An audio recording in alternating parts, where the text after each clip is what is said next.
On voulait lui bander les yeux, mais le refusant. Samba n'avait pas peur de mourir. Debout, il attendit le signal.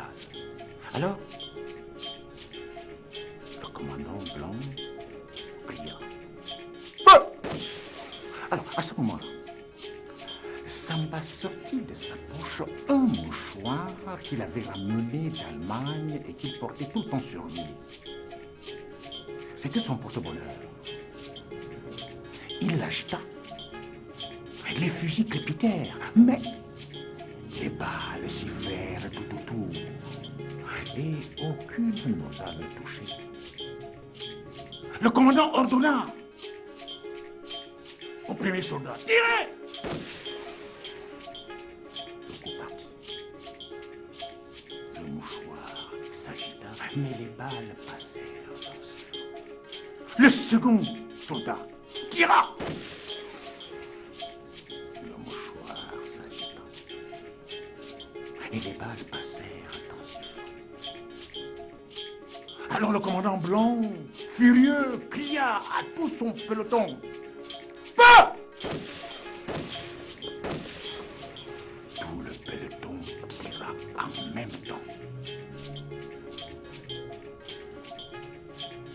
Le mouchoir s'agita, mais Samba, toujours souriant, était toujours debout.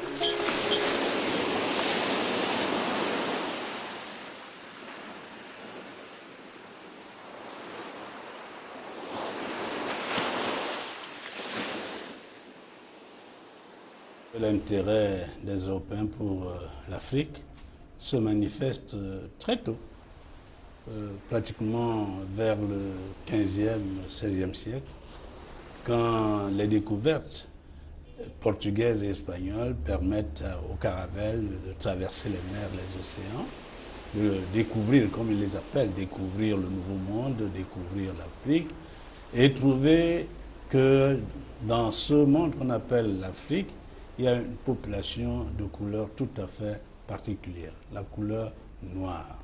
Et pour eux, c'est quelque chose de suffisamment nouveau qui les amène à penser que ce noir mérite d'être connu à l'Occident.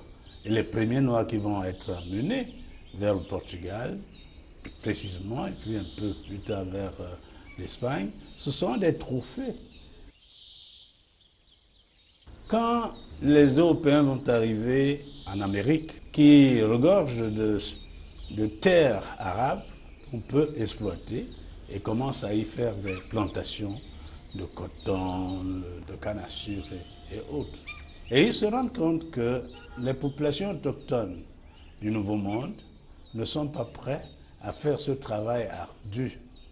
Et l'idée leur vient: ah, mais nous avons vu des peuples forts quelque part, il faudrait qu'on y aille. D'où le mouvement des navires négriers qui sont venus sur les côtes africaines à la recherche de ce bois d'ébène qui va être transplanté dans le Nouveau Monde. Et on va installer un nouveau commerce, ce qu'on appelle le commerce triangulaire, entre l'Afrique, où on cherche les esclaves, pour l'Amérique, où on travaille dans les plantations, et les recettes vont être transportées en Europe, où les industries vont commencer à se mettre en place.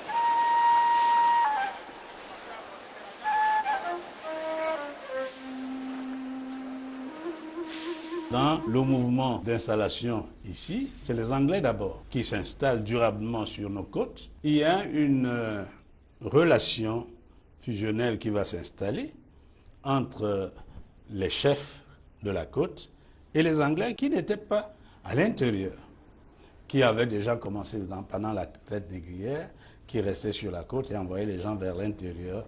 Les chefs douala étaient des commerçants intermédiaires qui allaient donc vers l'intérieur pour chercher ce qu'il fallait pour les Européens installés à la côte. Et quand, disons, les Anglais, premiers, mettent un terme au commerce triangulaire, combattent les navires négriers, s'installent avec les chefs une nouvelle alliance. Parce que maintenant, c'est les missionnaires qui prennent le pas sur les commerçants et apportent cette religion chrétienne qui veut que tous les hommes sont les enfants de Dieu. Et bien entendu, on a beaucoup de gens de la côte qui adhèrent à cette nouvelle religion. Et en plus de cela, les douaniers qui sont aussi frontaliers avec le Nigeria, à travers la côte, savent que les Anglais sont installés au Nigeria et ont des relations assez fusionnelles aussi avec les chefs là-bas. Et ils trouvent que ce que les Anglais ont apporté au Nigeria est bon. Ils commencent donc à écrire pour demander que les Anglais s'installent durablement, qu'ils annexent leur territoire.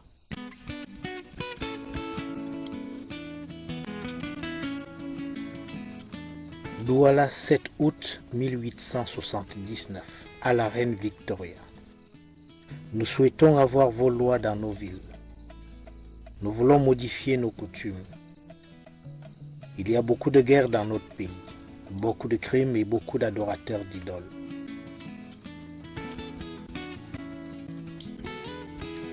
Nous avons souvent parlé au consul anglais en vue d'avoir ici une administration anglaise. Quand nous entendons comment, au fleuve Calabar, ils ont toutes les lois anglaises dans leur ville et comment ils ont aboli toutes leurs superstitions, oh, nous serions vraiment heureux d'être comme Calabar maintenant.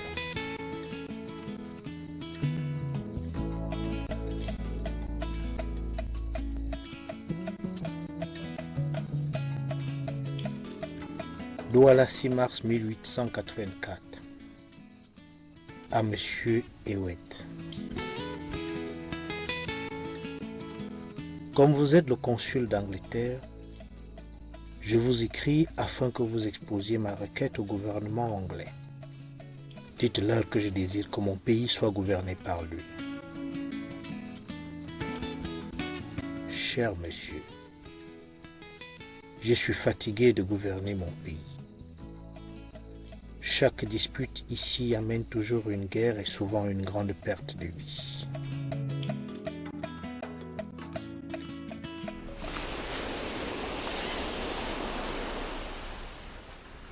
Et entre-temps, les Allemands sont venus aussi à la côte, mais des commerçants. Les commerçants allemands font pression sur Bismarck, qui finit par accepter l'idée de s'engager dans l'impérialisme outre-mer. Et envoie donc, comme on sait, son légat, Nachtigal, qui vient et qui trouve ces chefs douala qui en ont marre d'attendre les Anglais et ils signent avec eux le fameux traité germano-douala. Le traité germano-douala du 12 juillet 1884.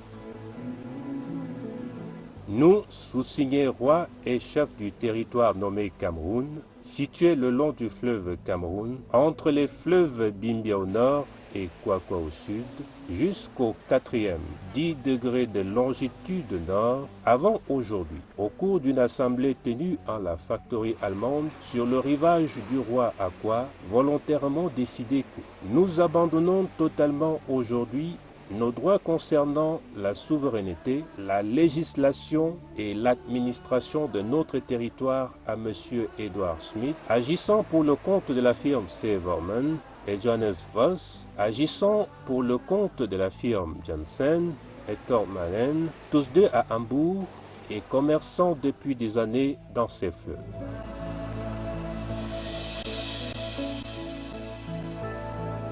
En 1884, parce que les Européens ont les problèmes en Afrique, ils se querellent pour les territoires africains, notamment les zones de la côte, finissent donc par chercher un moyen de résoudre le problème européen. La conférence de Berlin va procéder au partage. chacun va prendre sa partie de l'Afrique. Il y a l'Afrique espagnole, l'Afrique allemande, l'Afrique anglaise, l'Afrique portugaise, l'Afrique française. Donc les Allemands vont engager une procédure de conquête de la côte vers l'intérieur. En fait, c'est là que les problèmes ont vraiment commencé. Écoutez, ces gens sont arrivés chez nous, sans prévenir. Et du coup, ils ont commencé à tout chambouler comme s'ils étaient chez eux.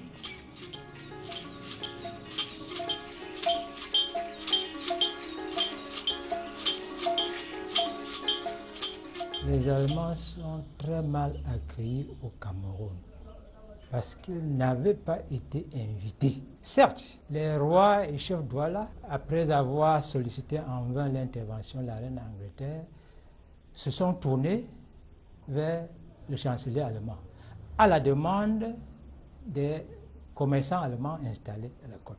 Ils ont écrit au chancelier qui a d'abord hésité, mais qui a finalement cédé. Si on regarde un peu la situation en 84, 85, toute la côte africaine a été un peu occupée par les différents pouvoirs. Ici au Cameroun, on avait cette situation également. On avait donc la côte vers Victoria, aujourd'hui Limbe, qui était sous domination anglaise. Bon, les Anglais avaient les intérêts là-bas. On avait le côté de Malimba, où les Français ont déjà fait les premiers contrats. Et maintenant, il y avait juste un petit endroit entre les deux. Et voilà, c'est là où donc Wörmann fait l'instruction à ses agents sur place que voilà, faites un effort pour créer quelques contrats, pour que quand le consul allemand ou le commissaire allemand arrive, que vous pouvez le présenter les papiers. Et à partir de 1887, les Allemands choisissent donc la région de Grand Batanga pour accéder dans l'arrière du pays parce qu'ils voulaient éviter la région de Douala à cause de l'hostilité sans doute certaine des chefs Douala avec lesquels ils avaient signé le traité germano-Douala. Donc, ils partent de Grand Batanga et, dans un premier temps, ils vont tenter, notamment, ceux qui partent, c'est Kound et Tapenbeck, les deux explorateurs que nous connaissons. Et là, ils font face à l'hostilité des populations locales qui ne veulent pas voir les étrangers entrer dans leur village ou traverser leur village. Ils tentent d'utiliser ce qu'on peut appeler l'expertise locale, c'est-à-dire des guides fournis par des chefs locaux. Mais ces guides-là ont reçu des consignes de ne pas amener les explorateurs loin à l'intérieur et les tournent en rond, non loin de la côte. Les Allemands se rendent compte de la supercherie et décident donc de choisir un autre guide. C'est donc à ce moment-là que Martin-Paul Samba intervient sur proposition de son oncle Obama Bono.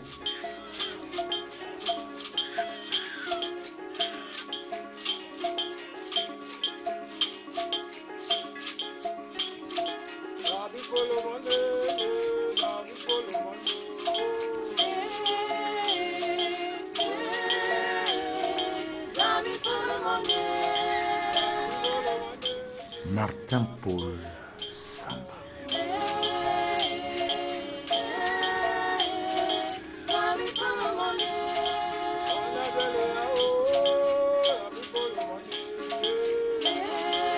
En réalité,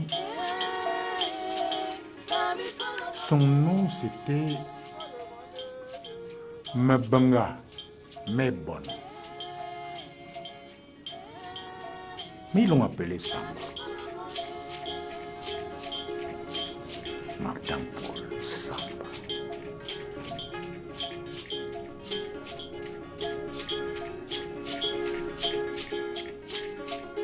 C'est quelqu'un qui naît dans la région de Bolova, à Metutuengon, et dont la vie au départ est marquée par une double tragédie. C'est-à-dire quand il naît, aux alentours de 1875, il perd en très peu de temps son père et sa mère, dont il est élevé par son oncle qui s'appelait Obama Ebono. Son père était un Yemeyema du nom de Bono Mbenga et sa mère était une Isambita du nom de Mengemei.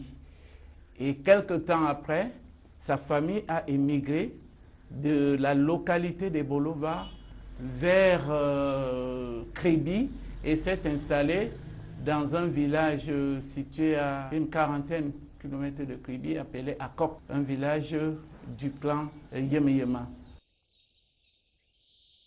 Le destin de Marston Paul Samba sera donc lié à l'oncle qu'il élève, parce que c'est quelqu'un qui est engagé dans les affaires commerciales avec la côte. Et lorsque le jeune garçon devient adolescent, il est souvent le garçon de course de son oncle qui doit relier la côte où il doit rencontrer les partenaires commerciaux de son oncle. À l'âge de 14 ans, la première mission, Kunta Pembek, qui a échoué avec le chef Toko, reçoit de son oncle ce jeune orphelin. Il dit, bon, il est habitué aux pistes dans la forêt, il peut vous servir de guide. Il les a accompagnés au point que Goodford Morgan et Tappenbeck ont apprécié la collaboration qu'il leur a apportée. Von Morgan avait pour mission de relier la côte à la Damawa, donc d'aller plus loin que la première expédition. En 1989 précisément, l'Allemagne lance une seconde expédition, confiée en ce moment-là au lieutenant Kurt von Morgan. Arrivé à la côte Kribi, il recrute le jeune Mebenga Mebono comme domestique. Mais cet orphelin lui servira pas seulement de domestique, mais de guide, de soldats. Lui-même dit dans ses récits que c'est au niveau chez les Etenga, il n'a eu la vie sauve que grâce à Mebenga Mebono. Et par endroits, il prend les armes pour l'aider à réprimer la révolte des populations locales. Ils arrivent à Yaoundé, ils séjournent quelque temps, ils continuent et il parvient à Tibati avec l'aide de son guide-interprète.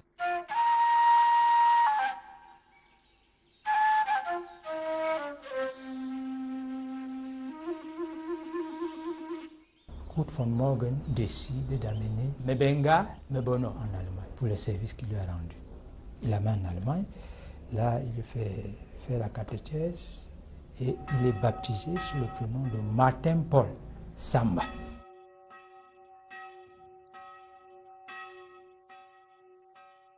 Dans un premier temps, il va suivre un cours de langue qui dure pratiquement de mai 1891 à la fin de 1891.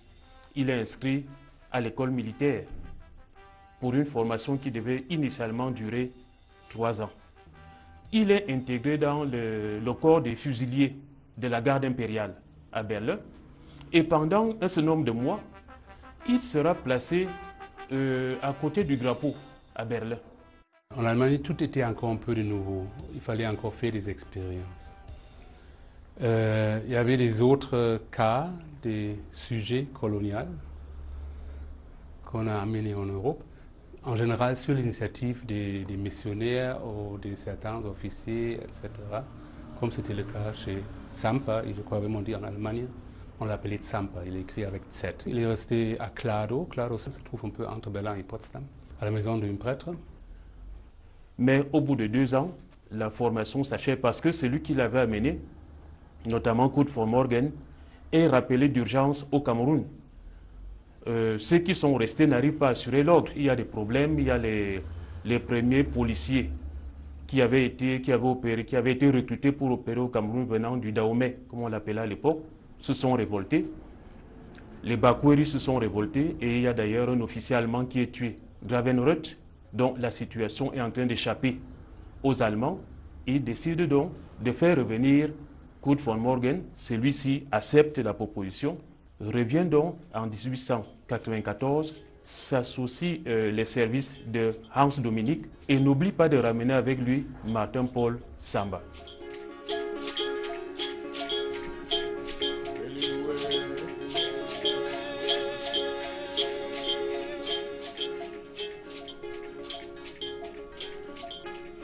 Ils l'ont pris. Ils l'ont emmené chez eux. Ils l'ont formé.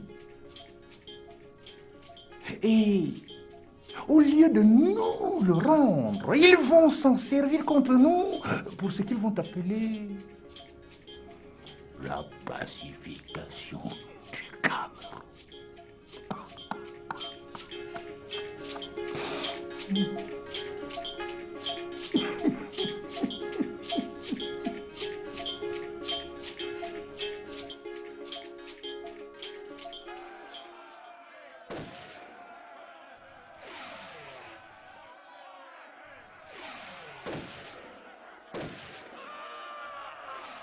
Dans cette pacification du Cameroun, le rôle central est celui de Martin-Paul Samba.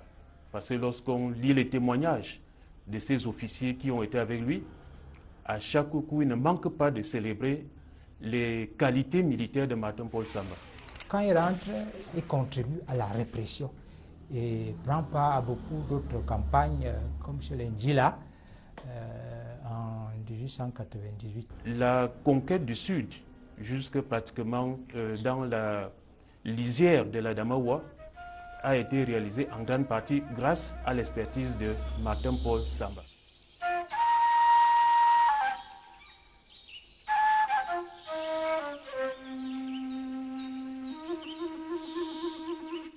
Quand on voit la relation de proximité qui a existé entre Martin-Paul Samba et les officiers supérieurs allemands qui l'ont accepté, il y a une telle proximité, une telle confiance que c'est vraiment une relation de père au fils. Et cela montre aussi ce qu'on dit même de l'orphelin. Chez nous en Afrique, lorsqu'on est orphelin, bon, vraiment, on s'attache vraiment à celui qui vous permet de devenir quelqu'un. Très rapidement, il entre dans l'estime de ce supérieur. Il devient même en quelque sorte l'oreille. Prenons le cas de Kurt von Morgen, par exemple, lui qui porte son sabre, c'est lui qui porte son revolver. Vous imaginez dans ce contexte colonial, lorsqu'on permet à un Africain de porter des outils aussi précieux, aussi stratégiques, cela signifie que c'est lui qui a cette estime-là est entré dans une confiance absolue. Donc c'est vraiment sa fidélité, son honnêteté qui font qu'il gagne très rapidement l'estime de ses supérieurs.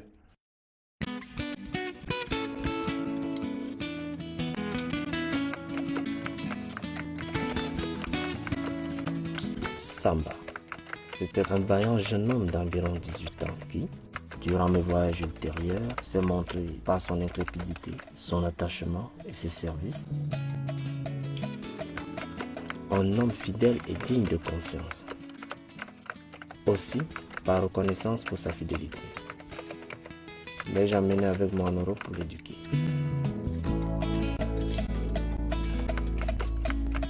Rapidement, il devint un personnage respecté et important de l'expédition.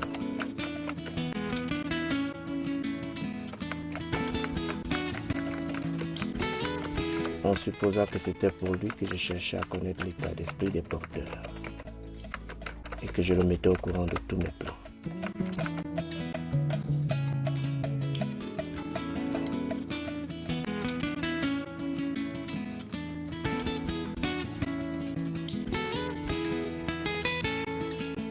Samba, étant sous-officier, de temps en temps, il était chargé d'effectuer quelques patrouilles. Donc de sortir avec quelques soldats pour regarder là. Il n'était pas chargé de faire les grandes expéditions. Il était intermédiaire aussi. Celui qui a... Et Dominique décrit ça très bien dans son livre.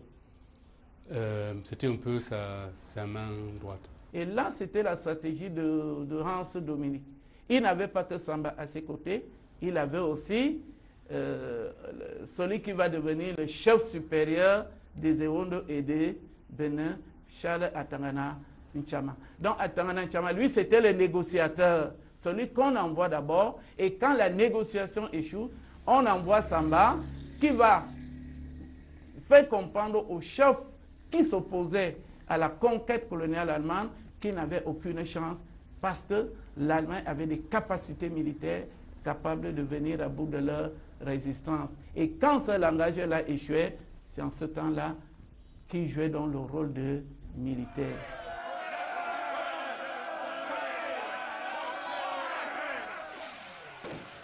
Il a reçu une flèche au niveau de sa cuisse.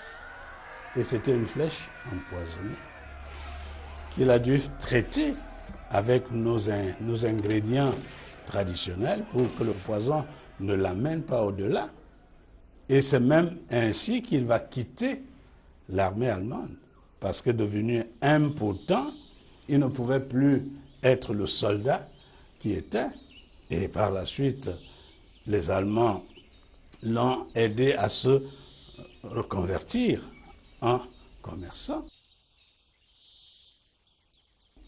Il se met au compte des films coloniaux, des films allemande, il devient donc un opérateur économique.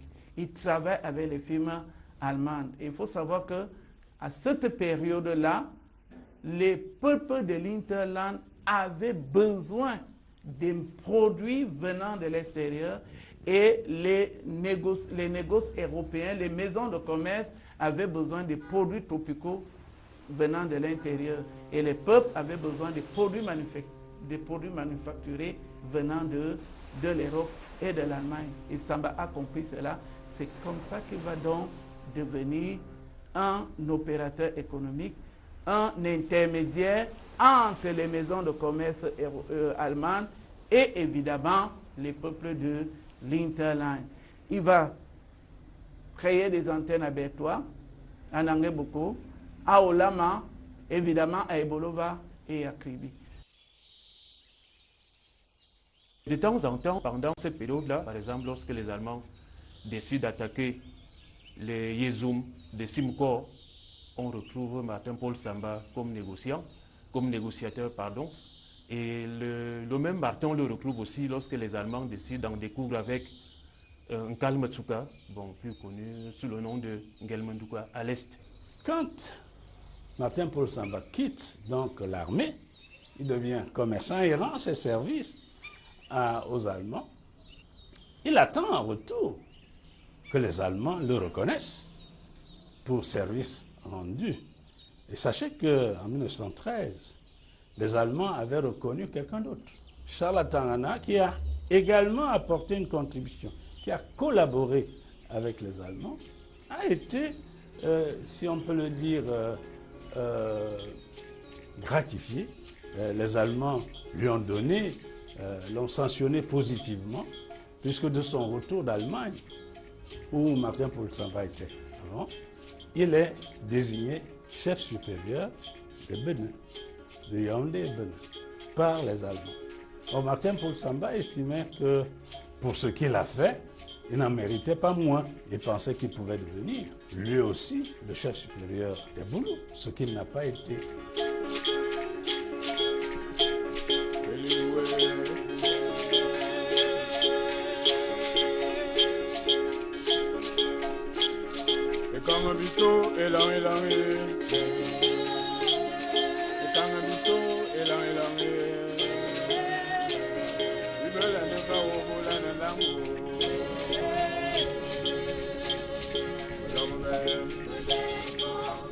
Samba voulait mener ses affaires,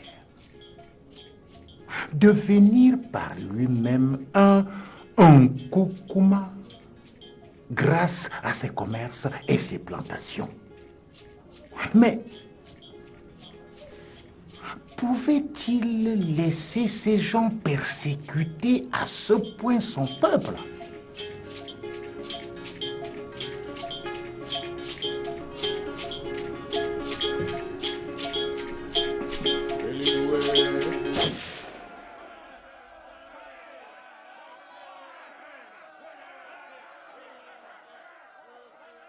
La violence coloniale touche désormais tout le territoire du Cameroun. C'est-à-dire n'épargne pas sa zone d'origine. La goutte d'eau qui a fait déborder le vase, il a appris que Von Hagen, le chef de poste de Bolova, et le lieutenant Wellam ont racheté les bébés des mains de leur maman qu'ils ont jetés dans la mer. Les pauvres mamans n'avaient que leurs yeux pour pleurer.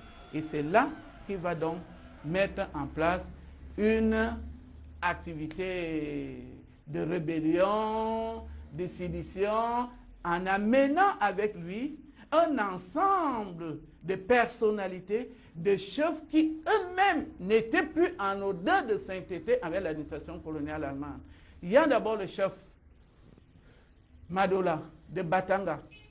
Quand les Allemands sont arrivés, Batanga était le point focal de l'activité économique. Mais Malsen a délocalisé la ville de Batanga à Kribi et Madola a perdu son prestige. Il n'a jamais pardonné cela à Malsen.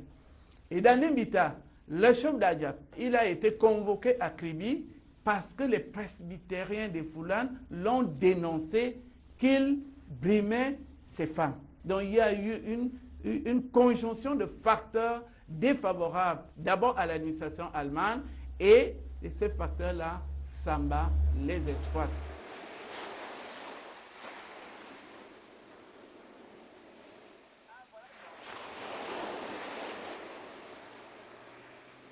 Il va d'abord sensibiliser les chefs, il va tenir des réunions et il va même demander qu'on apprête les jeunes qui vont lui servir de combattre l'administration coloniale allemande. Et il se sert aussi de la proximité de Madola avec un certain nombre d'opérateurs économiques, ceux-là qui ne sont pas allés s'installer à Kribi.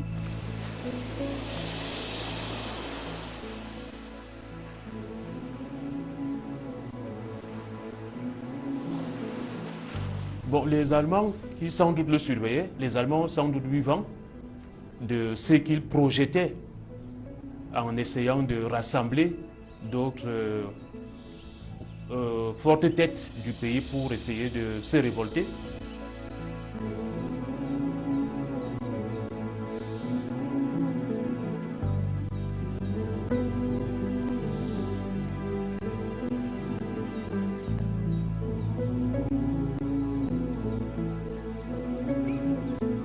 Le 1er août 1914, von Hagen le fait arrêter, ainsi que les autres chefs. Surtout qu'on le soupçonnait d'importer des armes et d'entraîner en brousse une milice populaire. Une perquisition à son domicile permet de mettre la main sur les documents, les lettres qui font état de ses contacts avec les Français et les Britanniques. Alors, le 3, ils sont jugés, condamnés à la peine capitale. Le 8 août, les autres chefs sont pendus, mais lui, le meneur, il est fusillé.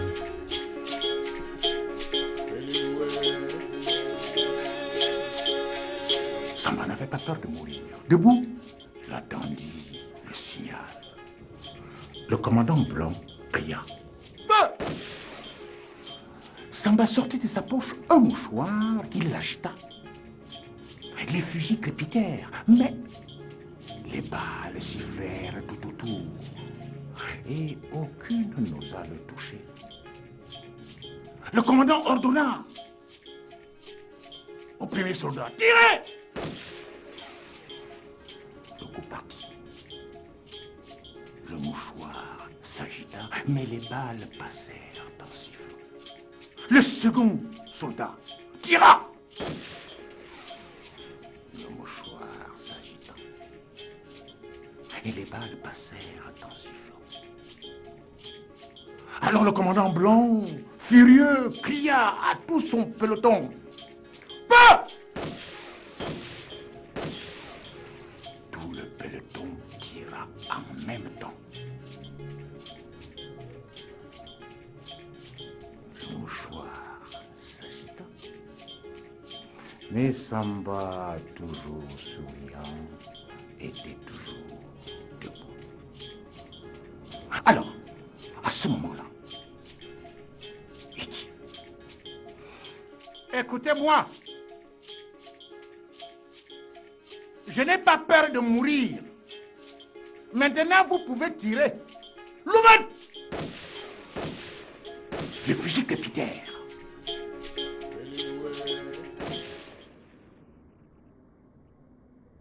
Samba tomba. Il s'écroula.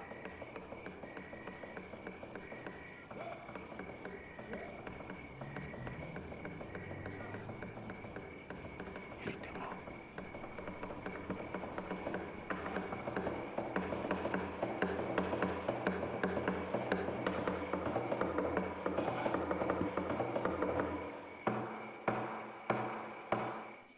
Mon cœur pleure, oh Samba. Mon cœur pleure, oh Samba. Ce que Samba m'avait dit, c'était bien la vérité. Mon cœur pleure, oh Samba. Ça a été la stupeur générale dans la ville de Bolova, dans les zones avoisinantes, et les échos se sont répercutés aux quatre coins du sud Cameroun et même dans la région du centre et plus tard partout au Cameroun. Les gens voyaient en Samba le Messie. le libérateur. Ce que Samba avait dit, c'était bien la vérité. Mon cœur pleure, oh Samba. Mon cœur pleure, oh Samba. Mon cœur pleure, oh Samba. Ce que Samba va. L'histoire de Samba, c'est un mystère qui reste propre au Yema. Le jour où il est mort, il dit, je n'ai pas peur de la mort, vous pouvez me tuer, mais vous n'aurez jamais le Cameroun. Et on atteint Samba. Ses frères étaient venus récupérer son corps. Il avait amené vers Angalé, c'est à côté de Bolovala. C'est jusqu'à ce niveau que nous connaissons l'histoire de Samba. Jusqu'à aujourd'hui, personne ne peut vous dire là où on a enterré Samba. Mais Samba est tombé devant la place du gouvernorat aujourd'hui, la province, là au niveau de Bolova. Ce qui lui faisait le plus mal, c'est qu'il avait été trahi par ses frères, qui croyaient que c'est parce qu'il voulait être le chef de tous les boulots. Et pourtant, ce n'était pas ça. Donc il est trahi et il pouvait avoir le temps de s'organiser et partir. Mais c'est parce qu'il c'était un enfant béni et il avait suivi l'initiation, les rites initiatiques. On le dit, il les avait, ses pouvoirs ancestraux, mais il a attendu les Blancs là. Et il y a un boulot qui peut vous dire que Samba n'était pas un petit dieu. Mais c'était un homme, peut-être que vous ne comprenez pas encore. Samba au-dessus de cette nomenclature. Tempo Samba pour moi représente un combattant, un exemple. Je suis heureuse d'être née dans la famille d'une personne historique qui a voulu sauver le Cameroun. Bon, pour moi, il représente un héros pour le Cameroun. Je vous le dis, personne ne sait où on l'a enterré. Et celui qui vous dira qu'on a enterré Samba à ce niveau, dites-lui que c'est un blagueur. Mais c'est comme ça les grands hommes. Dans ma Bible que je lis, personne n'a vu la tombe de Moïse. Vous savez, il y a quelque chose de propre à une certaine catégorie de personnes. Et il y a un mystère qui entoure, qui auréole la vie de ces gens. Et Samba était de cela. Biya yiwo a Samba, biya yiwo a Samba, mamese onga jobia, mase membe foete, biya yiwo a Samba, mamese onga jobia, mase membe foete, biya yiwo a Samba. Alors, cette histoire de mouchoir blanc, même au niveau de Rudolf Douala-Mangabel, il a dit, si vous me tuez, vous n'aurez jamais le Cameroun. N'est-ce pas une construction a posteriori? Donc, je n'y étais pas. Je ne peux que le constater et faire une analyse en me disant que, oui, nos héros ont besoin de légendes. Oui, ils ont besoin de légendes. Même si elles ont été construites, c'est pour l'identité de nos générations plus tard, pour dire, oui, que nous n'avons pas accepté la colonisation, nous avons résisté et nous avons dit aux colonisateurs, vous n'aurez jamais le Cameroun. Martin Paul Samba, c'est un militaire qui s'est engagé pour une armée. Et vous connaissez tout ce qui concerne certains comportements déviants lorsqu'on a pris un engagement militaire. Donc, à mon avis, il faut le voir comme un militaire qui s'est engagé dans une armée et qui s'est mis au service de cette armée. Bon, aujourd'hui, il y a des Africains qui sont dans la Légion étrangère, qu'on peut envoyer en mission au Cameroun. Il y a des Camerounais sans doute dans la Légion étrangère française qui peuvent venir en opération au Cameroun. On les a vus en Afrique. Bon, ils ont agi comme des militaires, d'abord comme des militaires. À un moment donné, il a collaboré avec les Allemands. Et à un autre moment, il s'est retrouvé dans un ultime moment de sa vie, il a voulu se réconcilier avec les siens. Bon. Donc voilà des séquences qui sont historiquement vérifiables. Alors ce comportement-là, ouais, il est semblable à celui d'autres personnalités comme Mangabel. Il a été amené en Allemagne, il a été formé, il est rentré travailler dans l'administration de la justice allemande à Douala. Et à un moment donné, quand il a vu que les Allemands voulaient exproprier les Douala, allez, il a dit non. Les Allemands ont dit tu choisis ou la révolte ou ton poste. Il avait 3000 marks par mois. Il a dit j'ai choisi de défendre les intérêts de mon peuple. Il faut bien le dire, le Cameroun n'est pas une création camerounaise, c'est une création allemande. Ce territoire a été créé sur la base des traités avec certains chefs de la côte, sur la base des négociations avec certains chefs de l'Interland et sur la base des conquêtes militaires. Et enfin, sur la base des négociations avec les autres administrations coloniales. La Grande-Bretagne, la France. Et c'est comme ça qu'en 30 ans de présence au Cameroun, l'Allemagne s'est taillé un vaste territoire d'environ 750 000 km². Et Martin Paul Samba a participé à l'œuvre de conquête, de mise en place de ce territoire en tant que seconde Rance Dominique. Donc Martin Paul Samba, en tant qu'officier, il a fait son travail et rien que son travail. Il a servi les Allemands. Il leur a permis de bien s'implanter. Donc c'est un collaborateur. Ensuite, il a décidé de les quitter pour aller défendre les intérêts de son peuple, de ses frères Boulou. Voilà un résistant. C'est la résistance. Mais ce qui complique les choses ici, c'est que il entre en contact avec cet autre colon pour expulser l'Allemagne. Et c'est pour ça que, bon, j'ai l'habitude de discuter avec mes collègues. Je dis, bon, on ne peut pas le considérer comme un nationaliste. Et vous comprenez la différence qu'il y aura entre Rodolphe Douala Mankabé, Ngossodine et tout le reste, et Dandé, qui ont été pendus, et Martin Paul Samba a été fusillé. Et toute la différence est là. Il a été fusillé parce que les Allemands le reconnaissent comme l'un des leurs, mais qui a trahi. Ils ne le reconnaissent pas comme un Africain qui s'est rebellé ou qui a résisté contre une conquête allemande, mais plutôt comme un Allemand. Mon cœur pleure au Samba, mon cœur pleure au Samba. Ce que Samba m'avait dit, c'était bien la vérité. Mon cœur pleure au Samba. Vous croyez vraiment que c'était une affaire simple?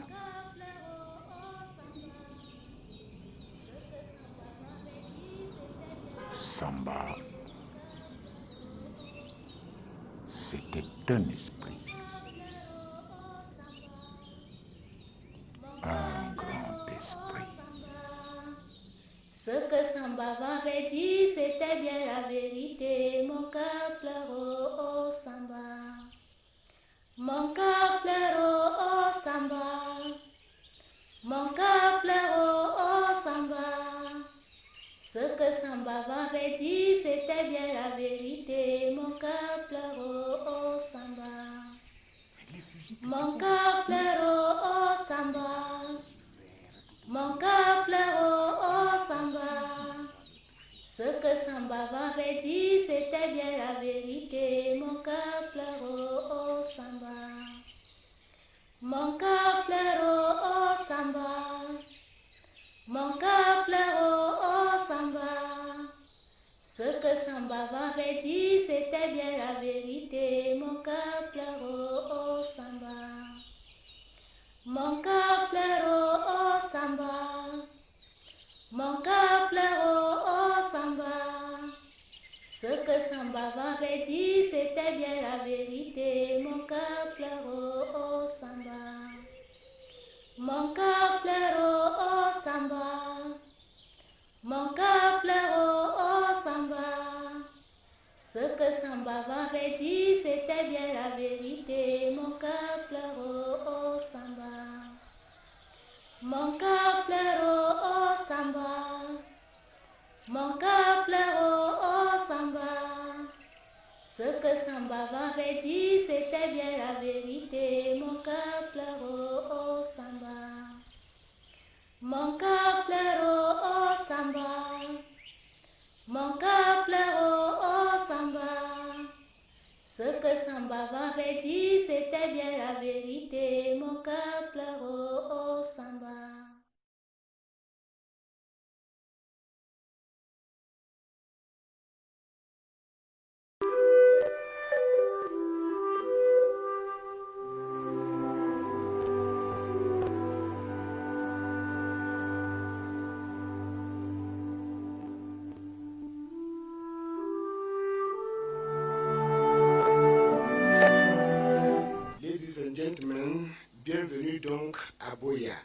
ville historique, ville touristique, ville sportive. Le char de Dieu, c'est ici. Son ascension dénommée la course de l'espoir, c'est encore à Boya, qui abrita il y a 6 ans et 6 mois, pratiquement jour pour jour, le double cinquantenaire de toutes les réconciliations nationales. En ce 12 août 2020, Boya prend acte d'un autre événement d'apaisement dont le théâtre est cette salle de cérémonie logée dans cet hôtel emblématique, l'une des places hôtelières fortes de la ville. C'est donc aujourd'hui, comme qui dirait, jour de proclamation des résultats de l'opération de recrutement spécial à l'École nationale d'administration et de magistrature, ENAM. Qu'on s'en souvienne, ce recrutement spécial fut décidé par le chef de l'État, Paul Biya, pour répondre favorablement, pour donner une suite favorable à l'une des revendications essentielles à l'origine de la crise politico-sécuritaire en cours de résolution dans les régions du sud-ouest et du nord-ouest. Le bilan de cette opération, 3 ans après, c'est donc aujourd'hui à Boya. Et c'est tout l'intérêt du point de presse que donne ici et maintenant le ministre de la fonction publique et de la réforme administrative. Fidèle à lui-même et en conformité avec la politique de proximité de l'État du Cameroun, de plus en plus proche des populations et de leurs préoccupations, le ministre Joseph Lé a choisi de venir à vous, de se rapprocher de vous. Avec moi pour animer cette communication gouvernementale, Emmanuel Vemnui, l'une des voix et figures montantes de la Cameroon Radio Television. So, you have the floor, lady. Thank you, sir.